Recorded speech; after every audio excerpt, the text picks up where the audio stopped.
Okay. Hello and welcome to the presentation of Sun Chariot, an innovative heliostat module designed and created for the purposes of harnessing cost-effective concentrated solar thermal power.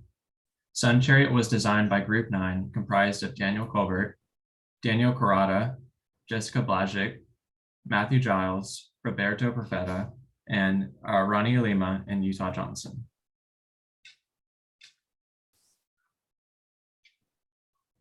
So for the presentation, it is mainly comprised of 4 sections: the headshot concept, the product overview, the cost breakdown, and the conclusion. We first want to talk about the heart of Sun Chariot. The headshot concept for Sun Chariot is characterized by a strong desire to utilize novel means of actuation to reduce costs via maximizing mechanical system efficiency.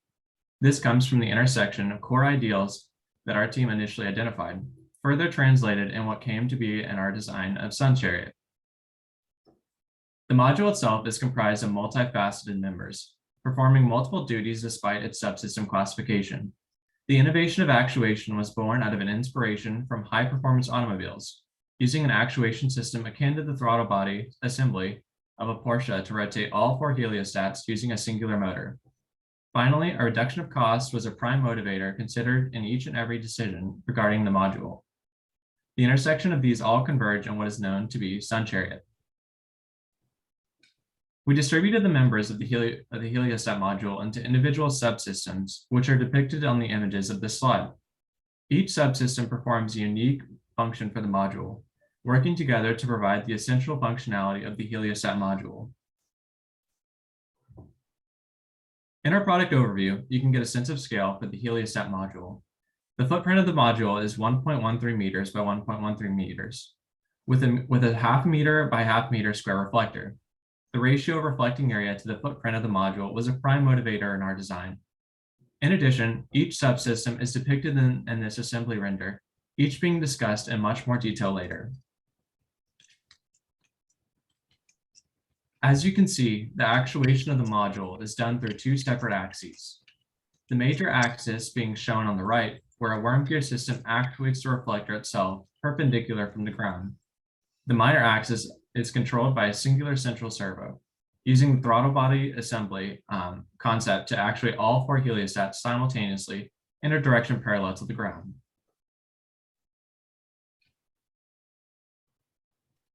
Okay. I will begin the further explanation by presenting the reflector subassembly. Our design is formed by a mirror supported by 2 arms that are placed in motion by a worm spur gear system. There are 4 of these reflectors in one module.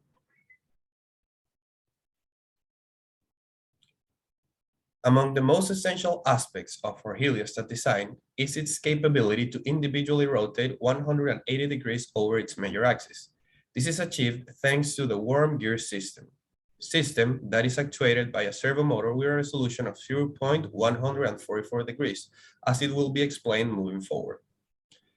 The gearing reduction between the worm and spur gear is of 48:1, producing a low-speed output with higher torque useful to easily lift both mirror plates. As it can be seen in the image, the mirror surface is bonded to the plates with the use of urethane.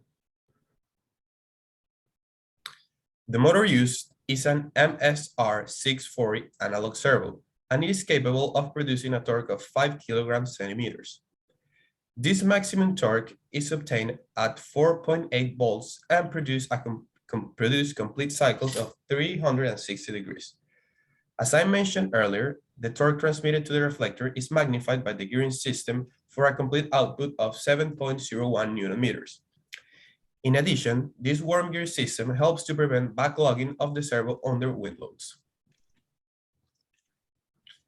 The reflector itself is comprised of silver-coated glass, primarily chosen for its high reflectivity and lasting capabilities, which is fastened to the assembly via urethane, famous adhesive in the transport industry. To provide a reflective area of 1 meter square, the subassembly is formed by 4 mirrors of 500 millimeters by 500 millimeters each. The rotation of the major axis is allowed through a 3D printed bracket, counting with an I-glide bushing that maintains a smooth rotation from the pinion rod. The I-glide is a perfect material to also reduce friction and torsion effects on both the rod and the bracket. The D-shaped rotating rod allows for complete tightening of the fasteners connected to the supporting reflector arms. The solar concentration ratio was calculated following the equation shown in the slide. This equation takes into consideration the 4,250 reflector proposed, the reflective area derived from the customer needs, and the area of the receiver. The result was that the considered field would produce a solar concentration ratio of 1,063 suns, sufficient for the customer's desire of a solar concentration ratio of at least 1,000 suns. In addition, the thermal input power was assessed using the solar flux at the air surface. Using the reflectivity of the silver-coated glass, the thermal input power was derived using the number of heliostats in conjunction with the area of each heliostat. This granted a thermal input of 1.04 megawatts, sufficient for the customer needs. A thermal fatigue analysis was performed to measure the lifetime capabilities of the reflector. Using the average power density from the sun's radiation, the heat transfer coefficient, and the maximum environmental temperature of 49 Celsius degrees, we calculated the maximum temperature for both the glass and the reflective silver layer. These values were then used to calculate the maximum difference that the reflector materials would need to handle, comparing the previous result with the coldest temperature present in the placement location. After conducting research, one study was found for each material, demonstrating how both layers can withstand a much intense constant temperature variation. The conclusion was that thermal fatigue is not an issue for the lifetime beyond 20 years required for the design. Maximum drag force applied to the reflector was evaluated, facilitating subsequent structural analysis. Maximum drag was assessed in a situation where the wind force is applied perpendicular to the reflector face. An expression for drag force was found as a function of airflow properties and properties of the reflector, with the required properties of the reflector are its drag coefficient and frontal area. Required properties of the airflow are the wind speed and air density. The drag coefficient of a flat plate perpendicular to the flow was found to be 1.28 from NASA data. The frontal area of the plate is 1/4 meter squared. Density of the air was found to be 1.202 kilograms per cubic meter at sea level, and the average yearly temperature of Las Vegas. A wind speed of 50 miles per hour was used based on Department of Energy standards for heliostats, which state that they should be fully operational until entering the safety mode at this speed. Using these values, the drag force on the reflector was determined to be 96 newtons. Derived drag force was then evaluated. The derived drag force was then used to evaluate the bending stress on the reflector. Wind force was simulated as a distributed load shown by the blue arrows, using the derived drag force over the length of the reflector. Maximum bending moment was then found from the distributed load, which was then used to find max stress on the reflector using the moment of inertia and plate thickness. Max stress was found to be 2.88 megapascals, resulting in a factor of safety of 24.31, the assumed material properties of the reflector. To assess the application of urethane as an adhesive fastener, a stress analysis was done utilizing the area of adhesion on the servo arm cross sections using urethane as an adhesive, cost-effective and strong epoxy commonly used to adhere glass to car frames. Using the previously derived wind force and location of maximum moment, the urethane was assessed for a factor of safety against axle loading in this application, and this analysis shows a sufficiently high factor of safety allowed by the high bonding strength of urethane. This slide depicts our design's qualitative adherence to the original customer needs. As shown in the comparison, Chariot satisfies all relevant customer needs. The reflector area uses 4 separate reflectors of 1/4 square meter each for a total of 1 meter squared of reflective area. Additionally, cleaning time was established through approximations regarding the modularity of the reflector and simplicity of geometry. In addition, reflection distance was established out of field planning diagrams. The rotating mechanism subsystem will now be explained in detail. This subsystem includes all members necessary to actuate the module. This includes linkages, gears, pins, vertical and horizontal rotating rods, bushings, as well as all accessory parts needed for the subassembly. The rotation about the minor axis is quantified by a 100-degree full rotation capability, satisfying the original customer need for the module. Depiction of this rotation is shown in the slide. Continuing in the same vein of thought, this depiction allows for understanding of how the rotation of the central servo motor actuates the vertical reflective rod using linkages and clevis pins. The limiting angles are defined as the point where one corner of the mechanism reaches contact with the vertical PVC rod as seen in the left image. The rotation limit alternates between two sides of the module. The image on the left shows one corner of the mechanism as its linkage arm reaches the minimum angle of 40 degrees relative to each other, while the image on the right depicts the maximum angle of 140 degrees. At this point, the minimum angle has been reached by the alternate side of the module. The overall range of motion is the difference between these extreme angles reached by the mechanism, returning 100 degrees of rotation. As seen in the image, the linkage arm goes through the vertical reflector rod and is pinned on either side by clevis pins. On both sides touching the vertical rod, the linkage arm is press fitted into this vertical rod, as well as bonded with urethane to ensure that it will not move forwards and backwards as a result of the rotational force. The rotating mechanism for the minor axis is actuated by a single central servo motor, which connects to the heliostat through a system of linkages and pins. The motor used in the center is a CYSS0090 analog servo motor, which delivers a maximum torque of 10 kg/cm obtained at 4.8 volts. Starting at the center, opposite ends of the heliostat module are attached to the servo arm via long linkage arms. A cross arm is implanted into each vertical rotating rod connected to the linkage by a clevis pin, as discussed in the previous slide. The image in the slide shows one half of this rotating mechanism as the central rod generates the rotational force going into one corner of the heliostat, which moves the adjacent corner's rod through the connecting arm. Each of these rods and linking arms are hollow stainless steel tubes. The hollow structure allows the rods to maintain a high moment of inertia per unit mass, which will prevent bowing and deflection of the rods. With this setup, rotation of the central servo motor facilitates actuation of all four heliostats at once, thus reducing costs due to the integration of four movements actuated only from one single source. In order to increase the accuracy of our reflector rod stress analysis, the drag force on the rod itself was computed in addition to the reflector's drag force. The same equation previously applied to the reflector is applied here. The first step in this process was determining a value for the drag coefficient, which was a bit more complex than the flat plate scenario. A chart was found relating drag coefficient to Reynolds number for a smooth cylinder perpendicular to airflow.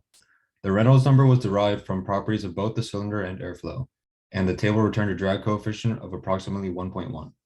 Next, the frontal area was obtained by multiplying the rod's height by its diameter. The drag force at 50 miles an hour was found to be 4.2 newtons using these values. The results of previous analyses can be used to develop an estimate for the bending stress at the base of the rotating rod. First, the maximum bending moment in the rod must be found. The maximum value occurs at the rod's base. The wind force on the reflector was approximated as a concentrated force at the top of the rod. The drag force on the rod itself is a distributed load across its entire height. So for the purposes of this analysis, it can be equated to a concentrated force at the center of the rod. With these forces defined, the bending moment at the base was found by summing the moments generated by each force. The rod has a hollow circular cross-section, so the moment of inertia was derived from the difference of the inner and outer diameters. A bending stress of 8.48 megapascals was found using these parameters, giving the rod a factor of safety of 6.49 at 50 miles an hour. Further analysis determined that the rod is capable of sustaining much higher wind speeds with the reflector placed into a safety mode. The rotating rod's length relative to other components makes it the most vulnerable to deflection. Excessive deflection in the system generates error undetectable by the module's control system. The net deflection of the rod occurs at the top of the rod as shown in the diagram. The magnitude of this value can be found by summing the deflections caused by each of the two forces on the rod. Well-known expressions for the deflection in each loading case were used to define these deflections. The modulus of elasticity of PVC was found to be 4.425 gigapascals. Each of the remaining parameters were defined by a previous analysis.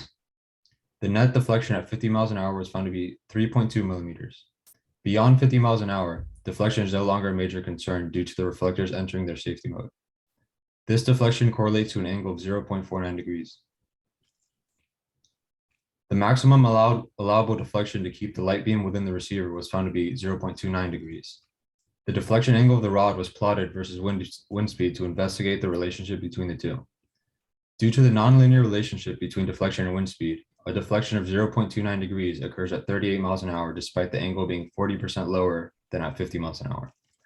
Further design iterations can solve this issue by increasing the diameter of the rotating rod to increase its stiffness. Two separate servo motors were used for the two different axes of rotation, primarily due to the differing torque output requirements. Thus, the resolution of each respective servo motor was assessed to investigate the precision of the servos. Using the pulse width range and the dead bandwidth of each motor sourced from the manufacturer, the reflector servo was found to have a resolution of plus or minus 0.144 degrees, and the central servo was found to have a resolution of plus or minus 0.082 degrees. The resolution for each motor was established for further comparison to the original customer needs. Furthermore, the torque of the reflector servo will now be calculated to ensure the motor provides enough torque to actuate in the worst-case scenario. The worst-case scenario was evaluated when the reflector is perpendicular to the ground, therefore receiving a maximum wind force of 96 newtons. This slide initializes the remaining terms for the following slide's expressions. For this analysis, it was first assumed that the wind force is at its maximum for the entire rotation of the reflector. The force of gravity acting on the reflector was calculated using the mass of the reflector and the gravity constant. The torque the reflector experiences is expressed as a function of wind force and force gravity. The torque was plotted against the angle theta, and the peak is where the torque is maximum. This occurs at an angle of 79.9 degrees and a torque of 4.0 Newton meters. The output torque of the reflector servo after the gear reduction must be larger than the torque of the reflector found on this slide in order to function along the whole range of angles. To confirm this statement, the output torque of the servo after the gear reduction will be calculated. The mechanical advantage is defined as the output torque divided by the maximum provided torque of the servo, in addition to being defined as the worm efficiency multiplied by the gear ratio. An analysis of the worm efficiency was conducted using lead angle and coefficient of friction and was found to be 64%. The output torque was solved to be 6.6 Newton meters, therefore concluding that the servo motor will provide enough torque to actuate the reflector under the harshest conditions. Consulting the chart, the customer needs relevant to the rotating mechanism are compared to the quantifiable aspects of Sun Chariot. Each need was sufficiently delivered aside from the module cost. Unfortunately, the cost of Sun Chariot is higher than the original desires of the customer needs. This will be discussed in more detail later in the presentation. The reflector material is capable of redirecting light to at least 100-meter receiving tower. This heliostat design is also capable of actuating in at least 180 degrees in the major axis, as well as 90 degrees in the minor axis, while still meeting the customer need of at least one axis rotating independently of the other mirrors. Off-the-shelf parts were preferred when possible for the mechanism, and a lifetime of at least 20 years was evaluated for each member of the rotational subsystem. The support structure subassembly will now be investigated in further detail. Using 4 3D printed corner mounts connected by PVC pipes, the support structure is further implemented into the ground via concrete anchor bolts. To connect all the members, a central motor and electronics housing created via 3D printing was made to safely secure the electronics from the outside elements. The central structure will also have 2 concrete anchor mounts to secure it to the concrete base at the same level as the 4 corners. The hollow PVC construction of much of the support structure allows Sun Chariot to house wires running all the way from the central housing to the motors at the top of the reflectors, thereby preventing more complications that could have arisen from exposed wires in a harsh environment. Each of the corner support bases were made specifically to support the module against wind force of the surrounding environment. Using several non-collinear flanges, the module itself is secured into a concrete slab by anchor bolts to prevent the module from being displaced. 2 bushings are further implanted into the corner bases to allow for the rotation about the minor axis deriving from the vertical PVC rotating rods. An analysis was conducted to ensure the safety of the bases. The anchor flanges were identified as the most likely point of failure due to their small cross-section relative to the rest of the component. To ensure safety, this analysis is conducted under the assumption that a single anchor assumes the entire load. Similar to the reflector rod analysis, the moments generated by the drag forces were summed about the bottommost point of the base, represented by point A in the diagram. The force required by the anchor to counter these moments was solved for, returning a force of 736.4 newtons. Once this force is known, the bending stress in the flange can be found. First, the bending moment in the flange is found by multiplying this force by half of the flange's length, as the force is applied to the center of the flange. Next, the flange's moment of inertia was derived from its dimensions. The resulting stress in the flange is 11.7 megapascals, providing a factor of safety of 4.27. The strength of the anchors are another factor impacting the module structure. The anchor force of 736.4 newtons derived in the previous analysis can be reapplied for this case. For concrete anchors, the limiting parameter is the pullout strength rather than the fastener's tensile strength. The anchor manufacturer advertises a pullout strength of 2,135.15 newtons, giving these anchors a factor of safety of 2.9. As mentioned, this is based on the assumption that 100% of the load is on one anchor, so the anchors will not see quite as high of a load in practice. Anchor pullout is a major concern, but the shear strength of the fasteners was verified as well, giving a factor of safety of approximately 14. As discussed earlier, the central servo as well as a Wi-Fi equipped microcontroller was created in the middle junction of the module. The microcontroller was chosen for its required Wi-Fi capabilities as well as voltage ratings that are sufficient to power the motors of the module. Using extrusions inside of the middle junction, both the microcontroller and central servo motor are safely fastened and protected from the elements by an additional 3D printed base cap. Relevant customer needs and consideration of the support structure are outlined in the chart of this slide. Sun Chariot satisfies all quantified customer needs considered. Each single reflector has an area of 1/4 meter squared, which aids in meeting the customer need of at least 4 heliostats per module. The total module area is less than 2 meters squared, therefore giving a footprint of comparable size to the reflectors. The other customer needs met include design to minimize shading with constraints, having all factor safety values greater than 2, and ensuring every material is water resistant and pass thermal analyses. The final subsystem to be explained in closer detail is the controls and electronics subsystem. This subsystem consists of a Wi-Fi enabled ESP8266 microcontroller with a 5.5 volt power supply, enough to power the servos without a separate driver, an operating range between -40 and 125 degrees Celsius. The microcontroller was then investigated using heat transfer principles to assess its operating temperature.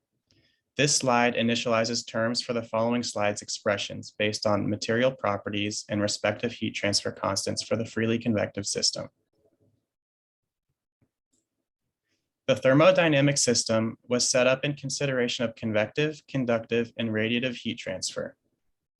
Using the temperature gradient between the temperature of the surface of the microcontroller and the temperature of the PETG surroundings, an operating temperature was determined to be 84.25 degrees Celsius, approximately 40 degrees below the maximum operating temperature as rated by the microcontroller manufacturer. Relevant customer needs for the electronics and controls subsystem are outlined in the currently viewed summary. The Wi-Fi capabilities of the chosen microcontroller allow for the desired active time, while the previously derived servo motor resolution falls between the critical tracking error designated by the customer. Remaining qualities of the assembly will now be discussed. Cost breakdown of the Sun Chariot shows the distribution of associated costs for the heliostat. Further investigation into simplifying the manufacturing and assembly is already underway. These processes contributing a total of 1/3 of our per unit costs. Primary future focus is going to be a shift from 3D printing members to injection molding. Injection molding is significantly cheaper and simpler for mass production, although our team encountered difficulty establishing reliable costs for initial mold configurations and further per unit costs for that. Research into exchanging custom parts for similar off-the-shelf parts is also a focus of our future agenda, with the goal of reducing costs and further simplifying design. These efforts are expected to greatly reduce the cost in the future, especially in consideration of current global supply chain issues.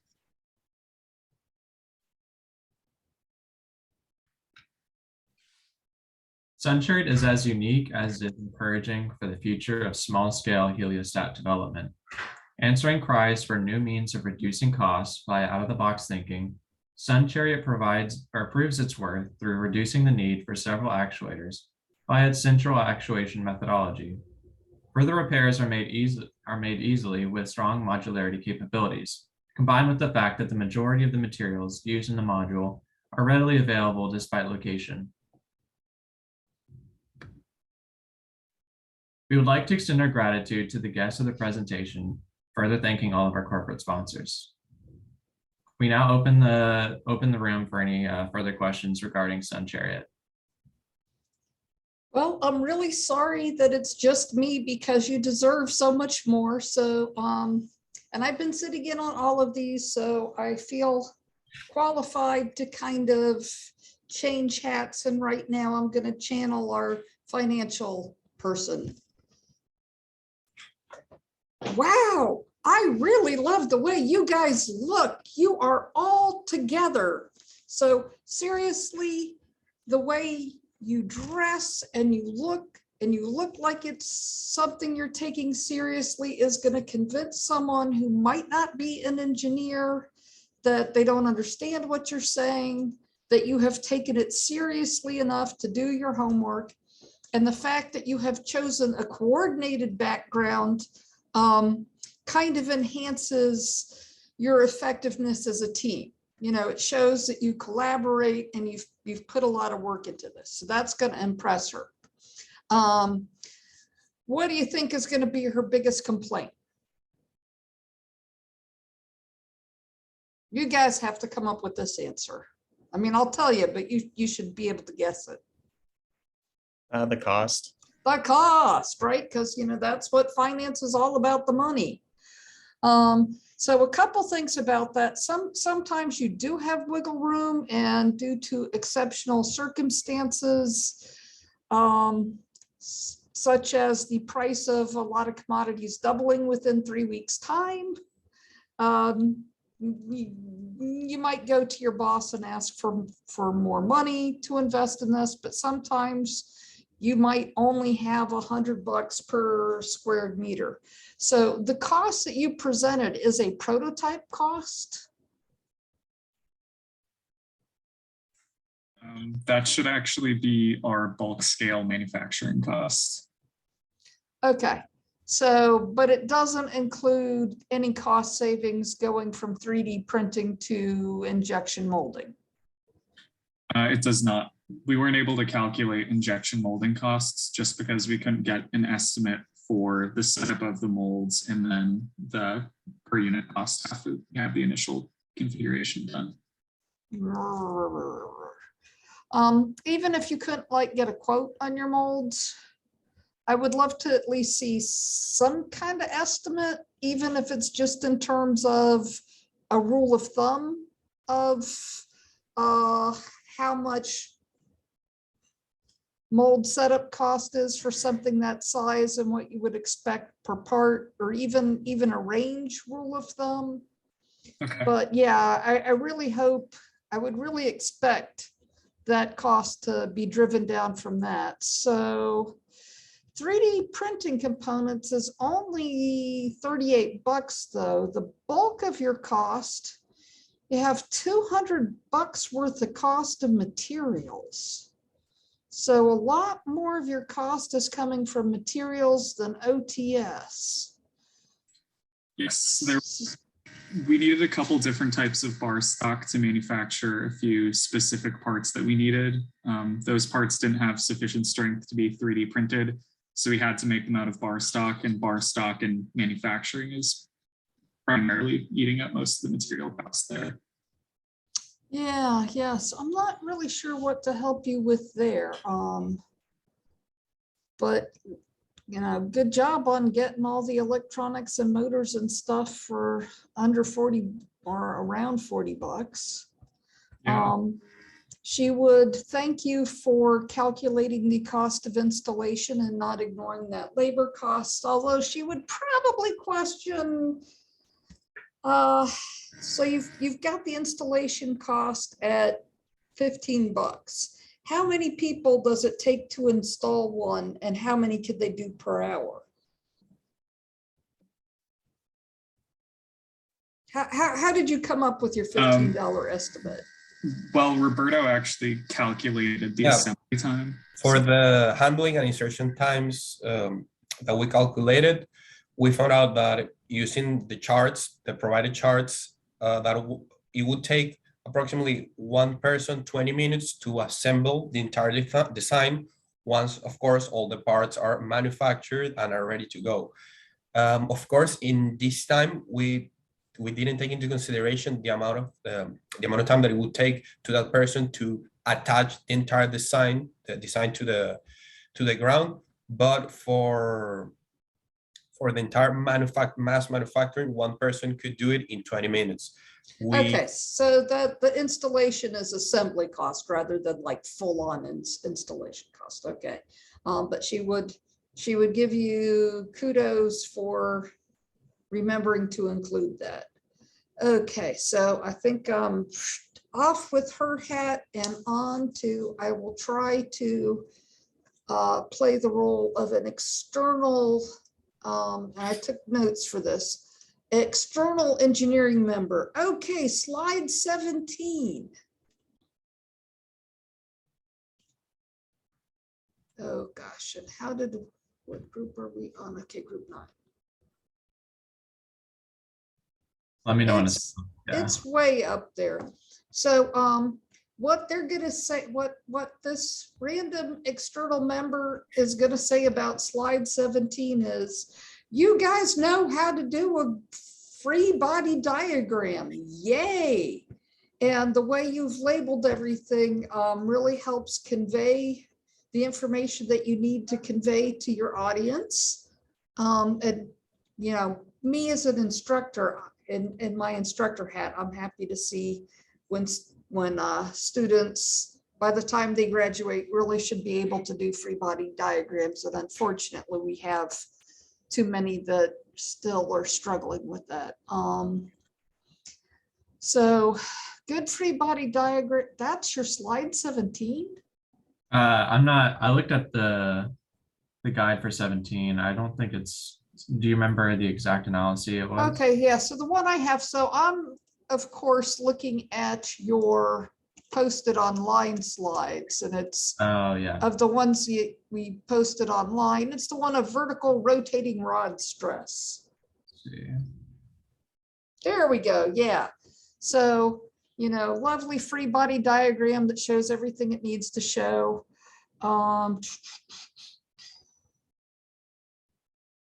Oh no, I guess this one doesn't show up, but in a lot of the slides, you're doing pretty much all of your calculations in metric, which especially for fluids is very sensible. But for wind speed, meters per second doesn't mean as much to us Yankee engineers. And you had it in miles per hour, but you also had the consistent set of units, you know, that was consistent with all the other units displayed. So for something that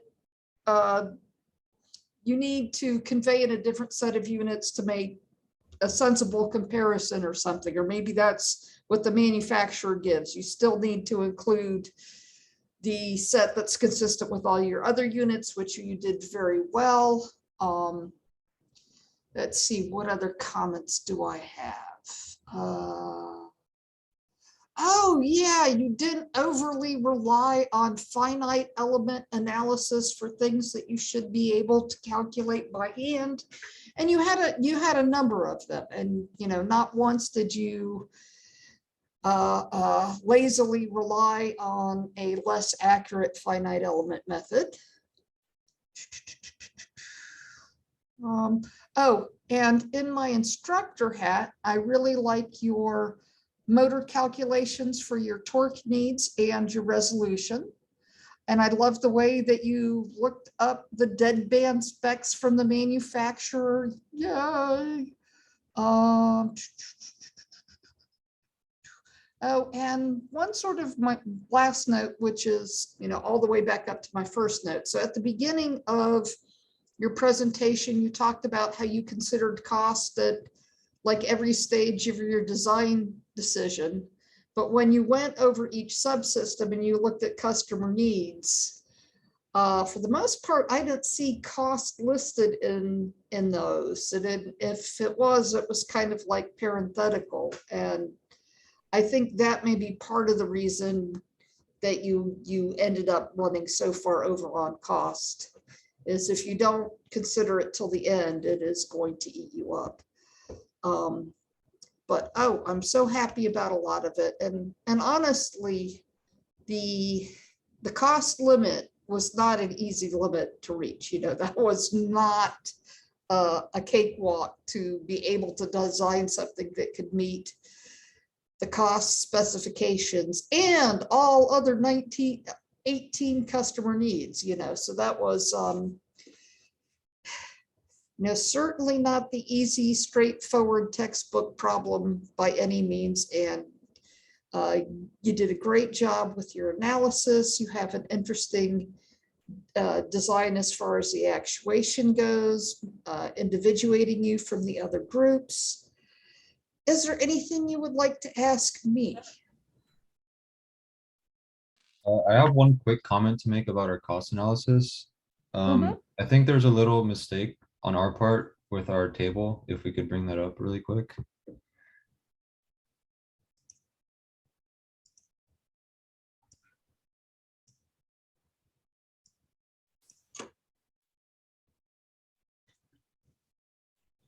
So for our 3D printing components, I believe that cost is actually the 3D printing labor cost, and the 3D printing material cost is absorbed into the $205 for materials.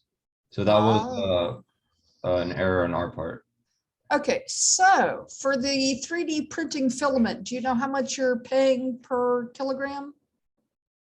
I don't know it off the top of my head, but I could find it if you wish. Okay, I was Got that just right now. I think I could check that here.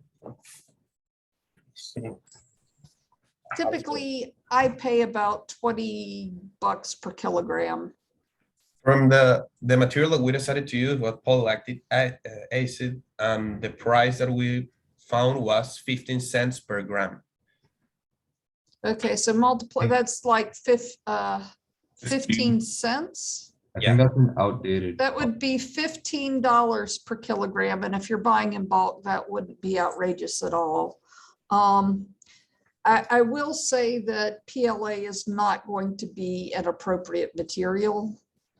There are other 3D printed materials that can handle the heat much better than PLA. And I know a number of groups have looked up, this is the specification for the glass transition temperature and it will be fine. But the glass transition temperature is really like a range at an elbow and not a fine point. And even though you're not at the technical glass transition, maximum bend point, it will start to fail before you get up to that transition temperature, and it will warp, especially if it's been 3D printed rather than injection molded all as one piece. You have all these residual stresses in it. So, but there are other similarly priced plastics that you can 3D print or injection mold that will do fine. Other than that, yeah. Sorry, we did switch to PETG for the printing filament, and I just pulled up our bulk cost, and it was $85 for 5 kilograms. Which is $17 per kilogram. And that sounds very reasonable. Yeah. So, and PETG is a better choice. And the good news is whatever semester you take Mech 3, Design 3, you will get to 3D print in PLA and PETG and play around with that. And one of your first assignments is to just randomly choose something to print that you get to keep. And you can start thinking about that now. But great job, guys. I'm so sorry we don't have a wider audience that you deserve.